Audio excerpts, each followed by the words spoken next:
Okay, what is motivation?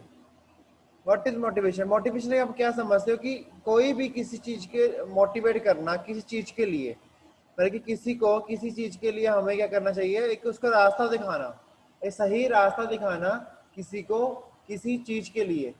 ठीक है, कोई भी उसके गोल के लिए अगर उसको कोई प्रॉब्लम आ रही है, उसको उसके उसके गोल अचीव नहीं हो रहा है, तो उसको उसके लिए रास्ता दिखाना एक अच्छा, ठीक, ताकि वो अपने गोल को पा सके। ठीक है, तो उसे उसको कहते हैं मोटिवेट करना किसी को। ठीक है, तो दिस इट्स जो पूरा प्रोसेस होता है उसको हम क्या कहते हैं, motivation. Motivation means willingness to exert high levels of effort toward organizational goals। अगर हम मैनेजमेंट की टर्म की बात करें मोटिवेशन की, मैनेजमेंट में क्या होता है, अगर कोई हमने कोई ऑर्गेनाइजेशन में हम जॉब कर रहे हैं, वहां पे हमने अपने अपने विलिंग देकर किसी को अच्छा मोटिवेट कर दिया, उसके जो एफर्ट है उसको हमने एफर्ट करके उस पे उसके जो लेवल है उसको हाई करना। ठीक है, उसको कोई ऑर्गेनाइजेशन के गोल्स के रिलेटेड, उसको हम कहते हैं motivation. For example, like I am doing job, I am working as a JE in any industry. ठीक है, and I am employ that industry. So उसमें क्या होगा, मैं वहां पे एम्प्लॉय हूँ एक। ठीक है, तो मुझे कोई जिस अगर मुझे कुछ नहीं समझ आया, जो मेरे गोल है वो मुझे नहीं क्लियर हो रहे अभी। ठीक है, मैंने इतने प्रोडक्ट बना के देने, ये है वो है, मुझे वो नहीं क्लियर हो रहा, तो वो मतलब कि कौन क्लियर करेगा, जो मेरे साथ वाले वहां पे होंगे, अगर मेरी उनसे बनी होगी, अगर मेरे रिलेशन उनसे अच्छे होंगे, तो मुझे वो क्या मोटिवेट कर सकते हैं, यार नहीं कुछ नहीं होता, हम कर लेंगे, मिल के कर लेंगे यार, कोई बात नहीं, हम हमारा ही डिपार्टमेंट हाई लेवल पे जाएगा, टेंशन मत ले तू। अगर तू ही आज जो अपना मतलब कि हार मान जाएगा तो वो दिक्कत होगी। ठीक है, तो वो उसको कॉन्फिडेंस देता है, पूरा उसको मोटिवेट कर रहा है। ठीक है, तो किस लिए कर रहा है, अपने ऑर्गेनाइजेशन गोल्स के लिए, जो हमारा काम है वो सक्सेसफुल हो सके। ठीक है, सेकंड पॉइंट है conditioned by the efforts ability to satisfy some individual need. ठीक है, कुछ एफर्ट्स करके अपनी नीड को सेटिस्फाई करना इंडिविजुअली। ठीक है, कुछ एफर्ट्स करके, कुछ कंडीशनल एफर्ट करके, उसको कंडीशन के साथ अगर हम एफर्ट कर लें, अब लाइक फॉर एग्जांपल आप बीटेक कर रहे हो। ठीक है, बीटेक करने के बाद अगर आप गेट के ऊपर अच्छे एफर्ट करके गेट के ऊपर क्लियर कर दो, तो आपको क्या है कि अच्छी कॉलेज में एडमिशन मिल जाएगी और अच्छी कहीं जॉब मिल जाएगी। तो इसलिए अपना एफर्ट करना हमारे लिए बहुत जरूरी है, अपने आप को मोटिवेट करना, दूसरे को मोटिवेट करना is very important to us. ठीक है, तो ये हमारे लिए बहुत जरूरी है। तो व्हाट इज मोटिवेशन? मोटिवेशन के लिए, इसके लिए ना कुछ साइंटिस्ट थे, उन्होंने थ्योरीज बनाई इन पे, उन्होंने अपनी अलग अलग थ्योरी में मोटिवेशन को बताया कि हम इसको ऐसे ठीक कर सकते हैं, हम ऐसे मोटिवेट कर सकते हैं, अपने आप को ऐसे सुधार सकते हैं हम। तो ऐसे हम पूरा एक अलग अलग क्या थे, उन्होंने थ्योरीज लिखी साइंटिस्ट ने अलग अलग अपनी।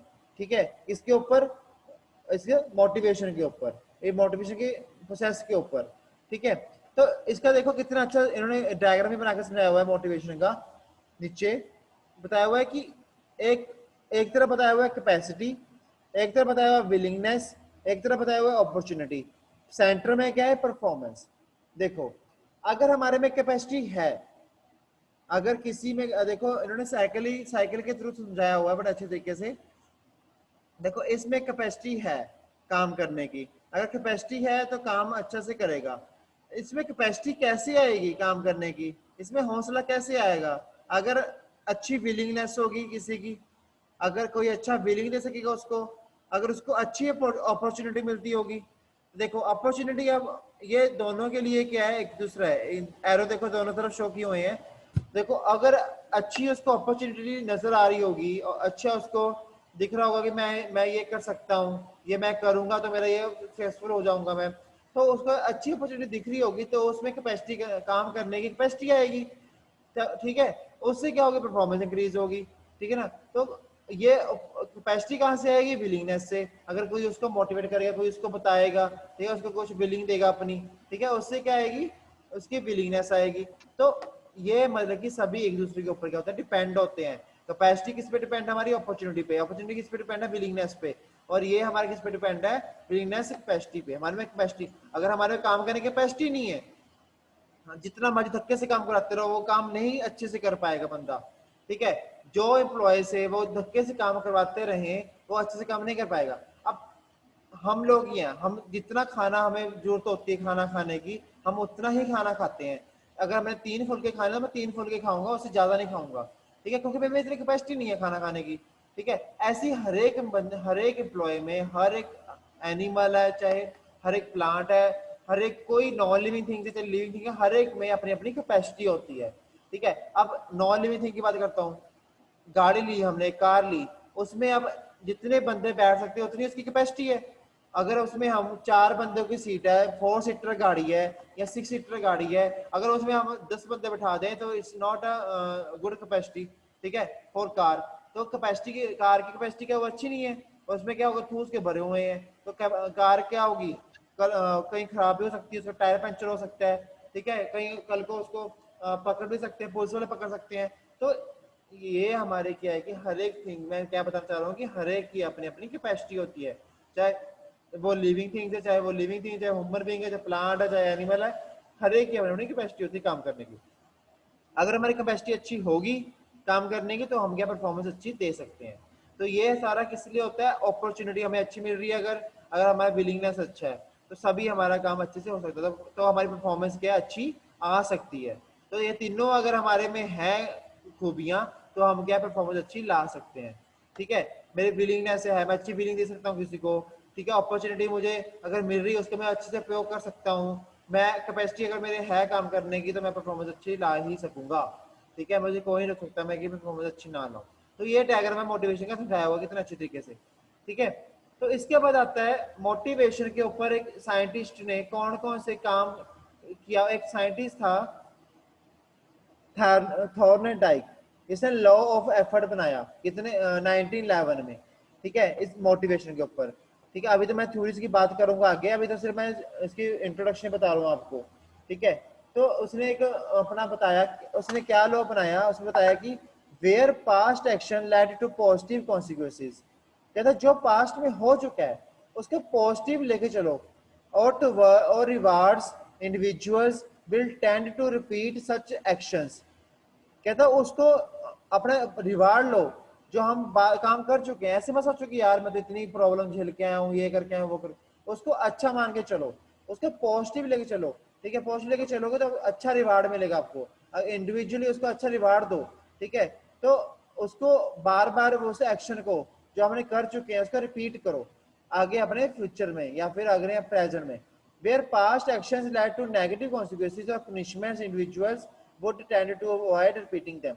अगर हम पिछले को नेगेटिव लेके चलेंगे कि यार मैंने तो पिछले कुछ भी नहीं किया कंपनी में, तो कुछ करके नहीं आया, या मुझे करता करा था वो वहां पे ये था वो था, नहीं, उसके पॉजिटिव लेके चलो कि यार मैं मुझे बहुत कुछ सीखने को मिला वहां पे, मैं बहुत कुछ सीखा हूँ, ठीक है, मुझे बहुत एक्सपीरियंस हो गया है, तो मैं आगे उसको कैसे यूज करना है एक्सपीरियंस को, आगे मैं आगे उसमें अगर कोई और जॉब करता हूँ तो वहां पे मैं स्टेबल अच्छे से हो सकता हूँ।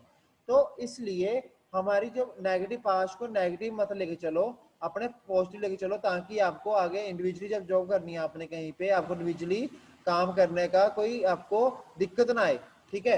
अगर आप नेगेटिव लेके चलोगे पिछले काम को, अगला काम आप नहीं कर पाओगे अच्छे से, तो आप क्या वही काम को रिपीट करोगे दोबारा से, फिर अब वही काम आप जो पहले नहीं सीखे अब उस कंपनी में सीखोगे।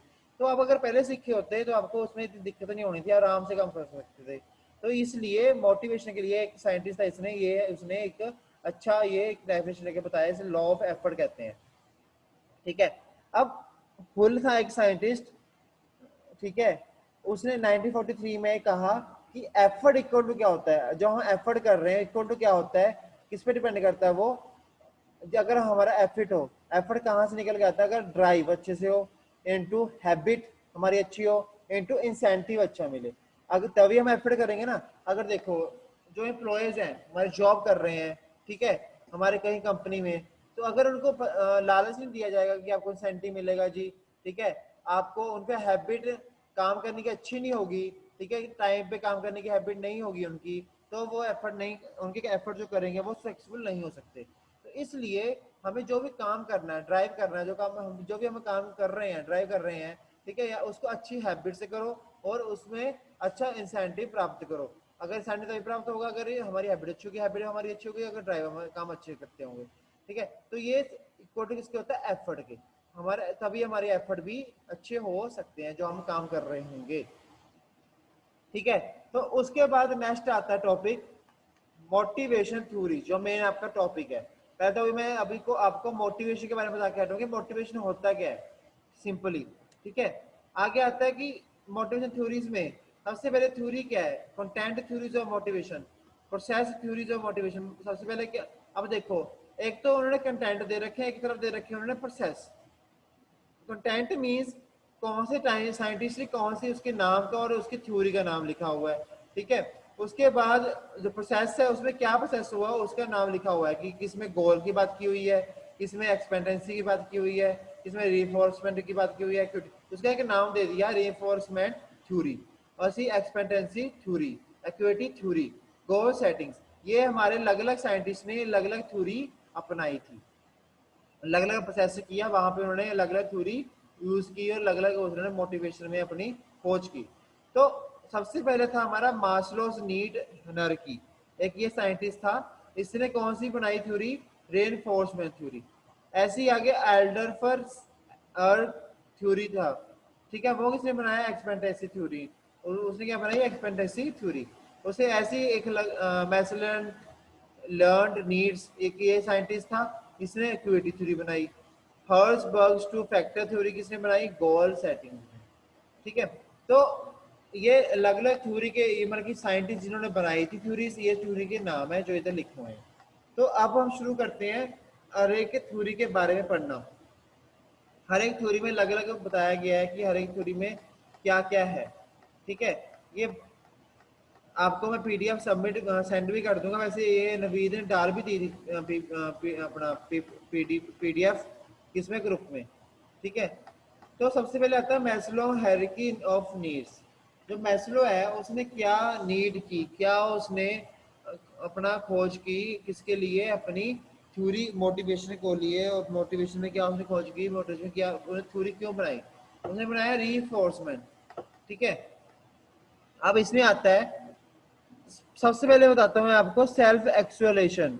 सेल्फ एक्चुअलाइजेशन मतलब अगर हम सेल्फ नहीं सोचेंगे, अपने कुछ नहीं सोचेंगे अपनी तरफ से कुछ भी, ठीक है, सेल्फ एक्चुअलाइज नहीं होंगे तो हम कोई काम नहीं कर सकते। अगर किसी के ऊपर निर्भर रहेंगे, हम हर किसी के ऊपर डिपेंडेंट रहेंगे, तो हम अपना काम कर लेंगे बट हमारा वो फायदा नहीं होगा उस काम में, उसमें कभी हमें कुछ लर्न नहीं कर पाएंगे हम। ठीक है। सबसे पहले ये है, आगे मैं इसके पहले टर्म जो लिखी हुई है उसके मतलब बताऊंगा आपको क्या क्या है इसका मतलब, उसके बाद फिर इसको स्टेप बाय स्टेप बताएंगे कि हमें मैस्लो ने क्या किया और क्या क्या करना चाहिए। ठीक है। सोशल, सोशल मीन्स हमें क्या है, सोशल के जो दुनियादारी है सारी, उसके बारे में बताया गया है। सेफ्टी, हमें अपनी सेफ्टी को साथ में लेकर चलना चाहिए। साइकोलॉजिकल, साइकोलॉजिकल हमें ठीक रहना चाहिए। साइकोलॉजिकल सभी को पता क्या होता है मतलब इसका। और एस्टीम, एस्टीम मतलब कि हमें जो काम कर रहे हैं उसको अच्छे से करना। ठीक है। तभी हम क्या रहेंगे, सेल्फ एक्चुअलाइज रहेंगे। ठीक है। तो एस्टीमली राइट कहते हैं ना हम। ठीक है ना। तो उसका मतलब क्या है, स्ट्रीम। तो ये हम लोग अलग अलग क्या है, ये वर्ड अलग अलग उसके क्या है मीनिंग्स हैं। ठीक है। तो ये टर्म्स किसने सारी डिफाइन की, मैस्लोज हायरार्की ऑफ नीड्स ने। ठीक है। बल्कि मैस्लो नीड हायरार्की ने भी कह सकते हैं। इसने रीफोर्समेंट की, इसने उसका नाम रख दिया रीफोर्समेंट थ्योरी। ठीक है। अब इसने क्या किया कि साइकोलॉजिकल जो हम क्या है ठीक होना चाहिए, साइकोलॉजिकल हम अगर ठीक रहेंगे तो हम क्या अपना सारा काम अच्छे से कर सकते हैं। ठीक है। मोटिवेशन अगर हमें कर रहा है तो हम अच्छे से मोटिवेट हो सकते हैं। अगर हम किसी को मोटिवेशन देनी है, मोटिवेट करना है, तो हम दूसरे को अच्छे से मोटिवेट कर सकते हैं। अगर हम साइकोलॉजिकल अच्छे हो, अच्छे हम क्या काम कर सकते हैं। अगर हम साइकोलॉजिकली अच्छे लेनी है तो हम कोई काम नहीं अच्छे से कर सकते, ना ही हम कोई इंडस्ट्री में सक्सेसफुल हो सकते हैं, ना ही हमारी परफॉर्मेंस अच्छी होगी कोई भी इंडस्ट्री में। तो हमें क्या है कि साइकोलॉजिकल अच्छा होना चाहिए। सेकंड, सेफ्टी, अपना अगर कहीं भी जॉब कर रहे हो आप, अपना आपको सेफ्टी के साथ ही जॉब करनी चाहिए। ऐसे नहीं है कि मशीन पे खड़े हो, मशीन पे खड़े हो तो ऐसे ही खड़े हो, आप कोई ग्लव्स नहीं पहने हुए, कुछ नहीं पहने हुए, शूज नहीं पहने हुए, ऐसे खड़े हो चप्पल पहन के, नो।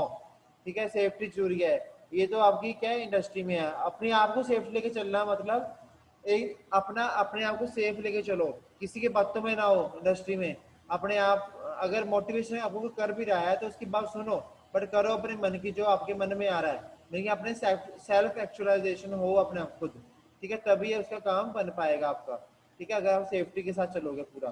सोशल, भेड़ भेड़ पाल में सोशल के मीडिया इनके साथ दुनियादारी के साथ मत चलो, ठीक है। अगर आपने जॉब करनी है, कर रहे हो, तो उसको मन लगा के करो। ऐसे नहीं है कि आप जॉब कर रहे हो, अच्छी जॉब कर रहे हो, कल को कह देंगे यार यहाँ पे तो कुछ नहीं करते, ये है वो है, ऐसे कर देते हैं, यहाँ पे हरासमेंट बहुत है, तू ये जॉब छोड़ गई और देख ले। नहीं, किसी की बातों में मत आओ, सोशली मत सोचो, ठीक है। स्ट्रीम, स्ट्रीम मीन्स अगर हम काम कर रहे हैं उसको अच्छे ढंग से करो, ठीक है। अच्छे तरीके से करोगे तो हम क्या है, अपने गोल को, अपने परफॉर्मेंस को अच्छी पा सकते हैं, ठीक है। तो ये सब कुछ देखो, आपको पहले बताया था मैंने, ये सब कुछ क्यों किया जाता है, ताकि हमारी परफॉर्मेंस अच्छी आए, हमारा गोल हमें मिल जाए, जो हमें गोल चाहिए, ठीक है। चाहे हमारा स्टूडेंट की लाइन में, चाहे वो इंडस्ट्री की लाइन में, चाहे वो हमारा कोई फैकल्टी की लाइन में है, जहां मर्जी भी है, अपने गोल के हमें क्लियर होना चाहिए। गोल क्लियर होने के लिए हमें क्या, अपने आप का मोटिवेट पूरा करना चाहिए उस चीज के लिए। अब मैं फॉर एग्जांपल आपको कह दूं कि आप लोगों ने एक प्रोजेक्ट बनाना, ये वाला है, ABCD जो भी है, आपने वो बनाना है, उसके मुझे आप प्लीज सोच समझ के आपस में डिस्कस मत करो, बट अपने आप में सभी के पॉइंट को पूछूंगा सभी से, ठीक है। तो पहले दिन मैं आपसे जी आपके वन बाय वन सभी के पॉइंट ऑफ व्यू पूछूंगा कि आपका प्रोजेक्ट के रिलेटेड क्या, कौन सा प्रोजेक्ट है आपका, उसके रिलेटेड आपका क्या पॉइंट ऑफ व्यू है, और वो आपसे पूछूंगा, तो आपने आंसर देना है, ठीक है। अब मैं अकेले अकेले से पूछ रहा हूँ कि अब 5 बच्चे हैं, 5 में से 3 ने जवाब दे दिया कुछ ना कुछ, और 2 नहीं बता पा रहे, ठीक है। वो कह रहे हैं कि सर अभी हमने पढ़ा नहीं है, या फिर हमने डिस्कस नहीं किया, समझ में नहीं आ रहा सर क्या करना है। तो दैट्स मीन्स उनका अपना सेल्फ एक्चुअलाइज्ड वो नहीं है अभी, वो सेल्फ, उनको अपने में कॉन्फिडेंस नहीं है, उनका सेल्फ अपने आप को मोटिवेट नहीं कर रहे वो, ठीक है। उनको मोटिवेशन की बहुत जरूरत है। तो साइंटिस्ट ने, ये वाले साइंटिस्ट ने इसके ऊपर क्या बताया कि हमें क्या है, अपने आप को मोटिवेट करने के लिए अपने आप को सेल्फ एक्चुअलाइज्ड होना ही चाहिए, अपने आप में सेल्फ कॉन्फिडेंस हमारे में होना चाहिए, ठीक है। तभी हम अच्छे से काम कर पाएंगे, नहीं तो हम क्या है, कोई भी काम नहीं कर पाएंगे। तो ये थ्योरी इसने यूज की, इसने मैस्लोस नीड्स हायरार्की ने, एक साइंटिस्ट ने, ठीक है। तो उसके बाद नेक्स्ट साइंटिस्ट आया एल्डरफर थ्योरी, ठीक है। इसने भी एक थ्योरी बनाई जिसका नाम हमने रखा एक्सपेंटेंसी थ्योरी, ठीक है। इसका नाम रखा एक्सपेंटेंसी थ्योरी। तो इसने क्या किया, इसके बारे में हम पढ़ेंगे कल, ठीक है। आज हम यही डिस्कस करते हैं, यहाँ तक इसकी हमने एक थ्योरी डिस्कस की है, इसको अभी मैं और डीपली करूंगा, आपको टेंशन मत लो आप, मेरे पास बहुत बढ़िया है इसकी। एक तो ये तो मैं मुझे अच्छी लगी, ठीक है, ये मैंने इसलिए आपको इस पे पढ़ा रहा हूँ, एक PDF और पढ़ी मेरे पास, उससे मैं आपको इसको पूरा डीपली पढ़ाऊंगा। मैस्लो कल एक बार पहले शुरू से, मैस्लो हायरार्की ऑफ नीड्स की क्या होती है, उसके मैं आपको एल्डरफर के बारे में बताऊंगा, उसके सभी साइंटिस्टों के बारे में बताऊंगा, उन्होंने क्या क्या थ्योरी बनाई, क्यों बनाई, ठीक है। तो आज के लिए तो हम इतना ही डिस्कस करते हैं, ठीक है। प्लीज जो बच्चे क्लास, ठीक है, तो बाकी का लेक्चर कल डिस्कस करेंगे।